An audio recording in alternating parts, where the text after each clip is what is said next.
Thank you, Mr. Chairman. I, too, want to associate myself with remarks that have been made about the remarkable people of Texas and how moving it's been to watch as they've responded so heroically and, frankly, in a manner that really does credit to the state. I'll also be remiss not to point out what an exceptional job the local officials have done, the state officials have done, and dare I say it, the federal officials have done. It's been really a masterful performance at all three levels of government. I want to give the president a lot of credit for going to Texas twice as well. I think those were business visits that helped focus the attention of the government and the broader public. I think they've been very helpful. But, you know, I saw exactly this kind of response to Sandy when our friends in the Northeast had it pretty tough, and I see it pretty routinely in tornadoes in Oklahoma and across the different parts of the country. We saw it spectacularly on 9/11, and we saw it spectacularly in the Oklahoma City bombing. So it sort of tells me this is an American response at its core. It's just who we are as a people and how we do, and we may have our differences on occasion, but boy, nothing reminds you how fortunate you are to be an American like a disaster, because all the resources and ingenuity of a great and generous people are immediately at your disposal. And so it's a moment to be proud of America, and particularly those enormously able people in Texas.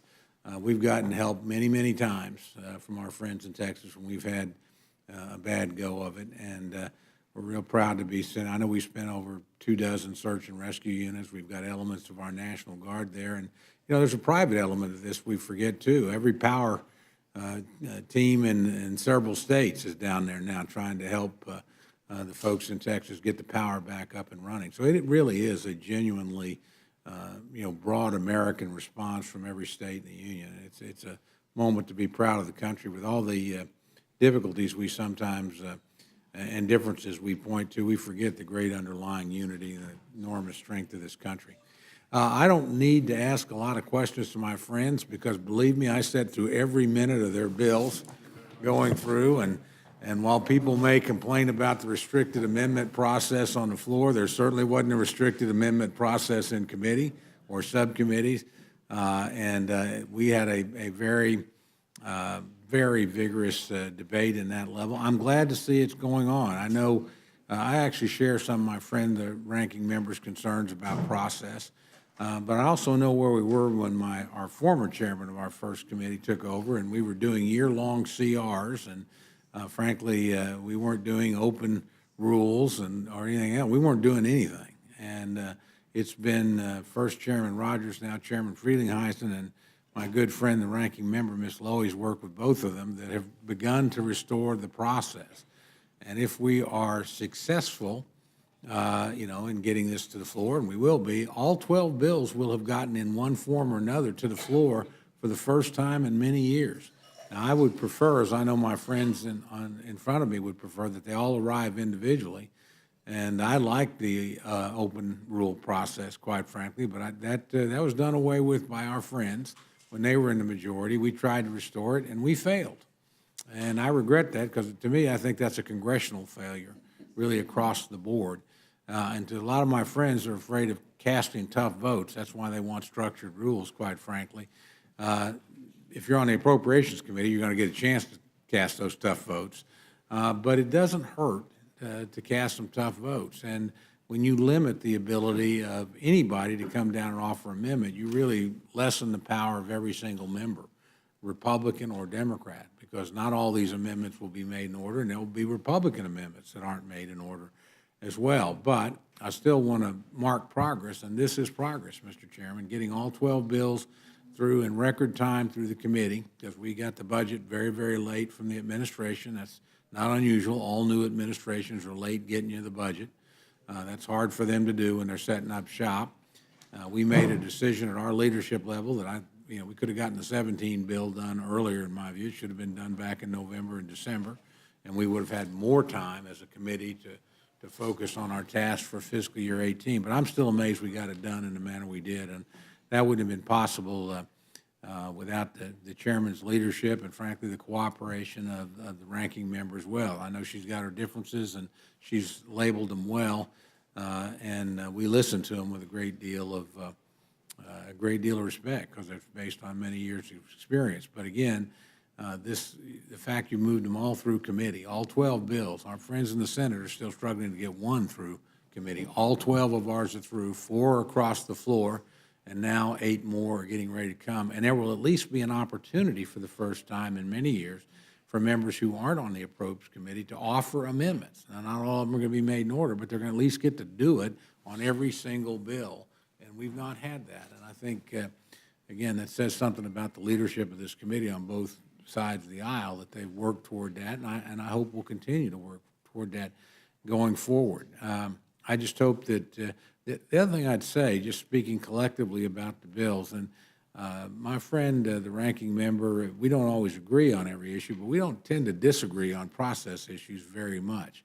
And I don't disagree with some of her comments. I will say this, though, while this exercise at certain points is a partisan exercise, and that's the way it's always been, it becomes a bipartisan exercise at a later point in the process. That's what we had to do to get the fiscal year 15, 16, and 17 budgets, appropriations bills done in an omnibus form. It was negotiated bipartisan.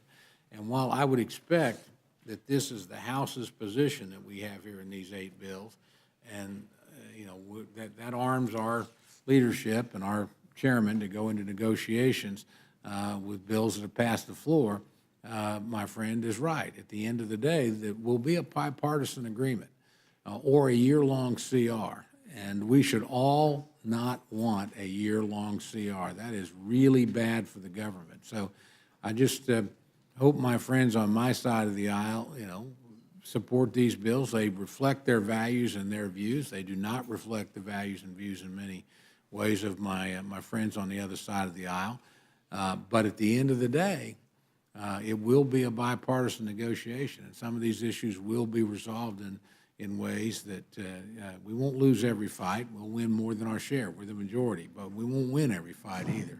There'll be an effort to arrive at an accommodation. And if there's not, my friends that want a major defense buildup aren't going to get it.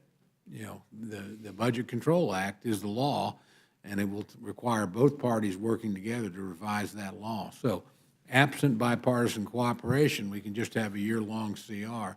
That would be a travesty. And I would hope the administration, which will play a very important role in this, knows that. And again, the administration did play an important role in the FY17 bill. And there were some big victories from their standpoint on defense spending and border security.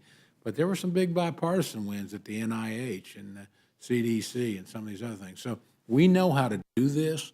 We're at a particular point in the process. And so I want to commend my friends for this couldn't have happened if all those bills hadn't gotten written in subcommittee, if they all hadn't been rewritten and amended in full committee, if they all hadn't been moved out of there and now across the floor. And I look forward to working with each and every one of you as we go forward, because I do want a major bipartisan, bicameral deal negotiated probably in November or December. My guess is we'll get to the end of this month. We won't be able to meet the deadlines, my friend pointed out, for all these bills, because our friends on the Senate won't be able to meet the deadline. But we can negotiate a deal. And with all the work that we have done, there's no greater work than just keeping the government running. That's actually job number one for Congress. These other things are great, but that needs to get done. And so I'm hopeful we can sit down and work together and get that done. Again, we 17. So the fact we've done it 3 years in a row, along with the president of one party and then a president of another party, tells me maybe we're a little bit better at this than sometimes we let people. Well, the chairman yield. Certainly yield to my friend, the chairman. Mr. Chairman, I want to take a half minute here.